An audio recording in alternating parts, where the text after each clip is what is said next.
వాళ్ళు Russia, America, so ఈ Trump, China. So ఇక్కడ ఉంది నల్లమల పులి. సో నల్లమల పులి జిల్లా నాగర్ కర్నూలు జిల్లా వార్తలు. నల్లమల పులి ఇక్కడ ఉంటుంది, ఇక్కడ ఉంది, ఇక్కడ ఉంది. సో మొత్తానికి నల్లమల పులి ఇక్కడ గర్జిస్తున్నది కనిపిస్తుంది కదా, అదిగో పులి అది అక్కడ ఉంది కనిపిస్తుంది. సో అదిగో పులి అమరాబాద్ టైగర్ రిజర్వర్లో జంతు గణన 2026కు సిద్ధం. జనవరి 17 నుంచి 23 వరకు కొనసాగుతున్న ప్రక్రియ. ఈసారి లెక్కింపులో ఔత్సాహిక యువకులకు అవకాశం. స్వచ్ఛంద సంస్థల వాలంటీర్ల నుంచి దరఖాస్తుల ఆహ్వానం. ఈ నెల 22తో ముగియనున్న స్వీకరణ గడువు. సో కురుమూర్తి జనసాంద్రం. కురుమూర్తి స్వామి ఉత్సవాలకు వివిధ ప్రాంతాల భక్తులుగా భారీగా తరలి రావడంతో ఆలయ ఆవరణ జనసాంద్రంగా మారింది. రన్నర్గా నిలిచిన పాలమూరు కోస్గిలో జరిగిన హెచ్జిఎఫ్ 69వ రాష్ట్ర స్థాయి హ్యాండ్బాల్ పోటీలో మహబూబ్నగర్ బాలబాలికల జట్లు 2వ స్థానంలో నిలిచాయి. వాతావరణం రాత్రి వేళలో చలి తీవ్రత పెరుగుతుంది. మధ్యాహ్నం కాస్త ఎండ వేడిమి కనిపిస్తుంది. ఆకాశం నిర్మానుషంగా ఉంటుంది.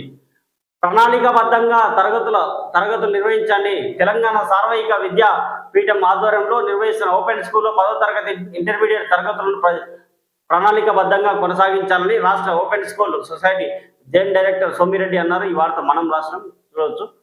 సో అడవిని నరికిన వారిపై చర్యలు తీసుకోవాలి. కొల్లాపూర్ మండలంలోని ఎల్లూరు సమీపంలో అడవిని నరికి గుట్టలను చదువు చేస్తున్న వారిపై చర్యలు తీసుకోవాలని సిపిఐ రాష్ట్ర కార్యదర్శి ఎం బాలనరసింహ, అదేవిధంగా ఎస్ఎండి ఫయాజ్ డిమాండ్ చేశారు. ఎల్లూరు శివార్లోని సర్వే నెంబర్ 359, 360, 324, 325లో గల 45 ఎకరాల భూమిని సురభి రాజవంశ వారసుడు ఆదిత్య లక్ష్మణరావు ఆయన సోదరి హైదరాబాద్కి చెందిన వారికి కొన్ని నెలల క్రితం విక్రయించారు. ఈ భూమి స్వతంత్ర రాక పూర్వకం నుంచి కూడా అడవిగానే ఉండేది. ఈ భూమిని ఇటీవలే కొందరు కొనుగోలు చేసి చెట్లను నరికేశారు. గుట్టలను చదును చేసి లోయలను పూడ్చివేస్తున్నారు. దీనిపై స్థానిక రైతులు అభ్యంతరాలు వ్యక్తం చేస్తున్న నేపథ్యంలో సిపిఐ బృందం ఆ భూమిని పరిశీలించింది ఆదివారం నిన్న.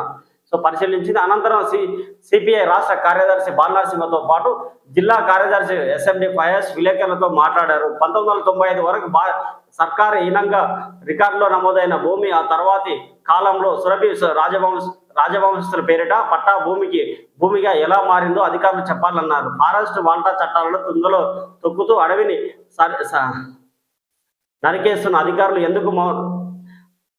అడవిని నరికేస్తున్న అధికారులు ఎందుకు మౌనంగా ఉన్నారో అర్థం కావడం లేదన్నారు.